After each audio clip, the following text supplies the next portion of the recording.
రాజకీయ కురువృద్ధుడైన ఎల్కే అద్వానీని కేంద్ర ప్రభుత్వం దేశ అత్యున్నత పురస్కారం భారతరత్నతో గౌరవించింది. కొన్ని దశాబ్దాల పాటు దేశ రాజకీయాల్లో కీలక పాత్ర పోషించిన అద్వానీకి భారతరత్న పురస్కారాన్ని ఇస్తున్నట్టు ప్రధాని మోదీ సోషల్ మీడియా వేదికగా ప్రకటించారు. అద్వానీజీని భారతరత్న పురస్కారంతో గౌరవించనున్నా. ఆయనతో ఫోన్లో మాట్లాడి శుభాకాంక్షలు తెలిపానన్నారు. క్షేత్రస్థాయి నుంచి జీవితాన్ని ప్రారంభించి ఉప ప్రధానిగా దేశానికి సేవ చేశారని, ఆయనకు ఈ పురస్కారం దక్కడం సంతోషంగా ఉందంటూ మోదీ ట్వీట్ చేశారు.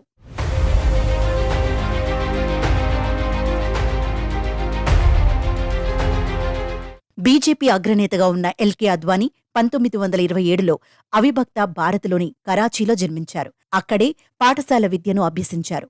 14 ఏళ్ల వయసులోనే ఆర్ఎస్ఎస్లో చేరి 1947లో రాష్ట్రీయ స్వయం సేవక్ సంఘ్ కరాచీ విభాగం కార్యదర్శిగా విధులు నిర్వర్తించారు. దేశ విభజన తర్వాత ముంబైలో స్థిరపడ్డ అద్వానీ రాజస్థాన్లోని సంఘ్ ప్రచారక్గా పనిచేశారు. 1957లో జన్సంఘ్ ప్రధాన కార్యదర్శిగా బాధ్యతలు చేపట్టారు.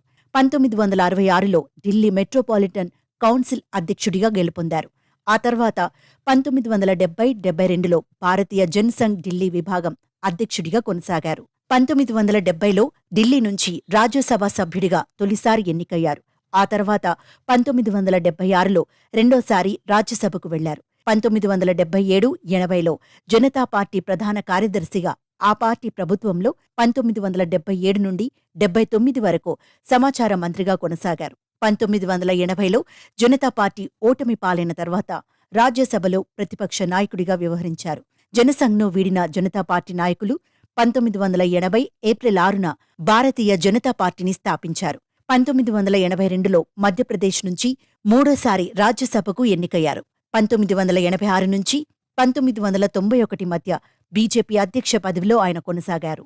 అయోధ్యలో రామమందిర నిర్మాణానికి అడుగులు పడటంలో జరిగిన పోరాటంలో అద్వానీ కీలక పాత్ర పోషించారు. 90వ దశకంలో రామమందిర ఉద్యమానికి అద్వానీ, మురళీ మనోహర్ జోషి నాయకత్వం వహించారు. ఎల్కే అద్వానీ నేతృత్వంలో 1990లో గుజరాత్లోని సోమ్నాథ్ నుంచి అయోధ్యలోని రామజన్మభూమికి బీజేపీ రథయాత్రను ప్రారంభించింది. మందిర్ వహీ బనాయేంగే నినాదంతో అద్వానీ రామమందిర ఉద్యమాన్ని సామాన్య ప్రజల్లోకి తీసుకెళ్లారు.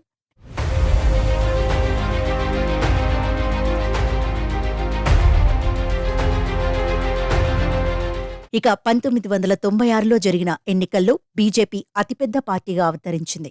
వాజ్పేయి ప్రధానిగా బాధ్యతలు చేపట్టిన 13 రోజులకే ప్రభుత్వం కూలిపోయింది. 1998లో మిత్రపక్షాలతో కలిసి తిరిగి ప్రభుత్వాన్ని ఏర్పాటు చేశారు. 1999లో గాంధీనగర్ నుంచి అద్వానీ లోక్సభకు ఎన్నికయ్యారు. 2004లో ఓటమి తర్వాత అద్వానీ ప్రతిపక్ష నేతగా కొనసాగారు. లోక్సభలో సుదీర్ఘకాలం పాటు ప్రతిపక్ష నేతగా పనిచేశారు.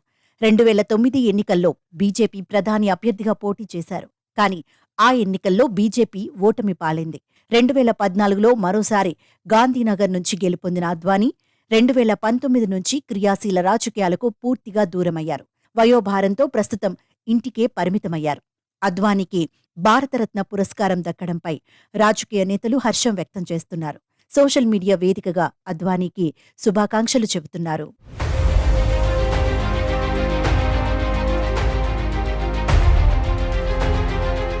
అద్వానీకి భారతరత్న రావడంతో ఆయన ఇంట్లో పండుగ వాతావరణం నెలకొంది. కుటుంబ సభ్యులు స్వీట్లు పంచి అద్వానీకి అభినందనలు తెలిపారు, సంతోషం వ్యక్తం చేశారు. 14 సంవత్సరాల వయసులో ఆర్ఎస్ఎస్లో వాలంటీర్గా చేరినప్పటి నుంచి అప్పగించిన ప్రతి పనిని దేశంపై అంకిత భావంతో నిస్వార్థంగా సేవ చేశానన్నారు.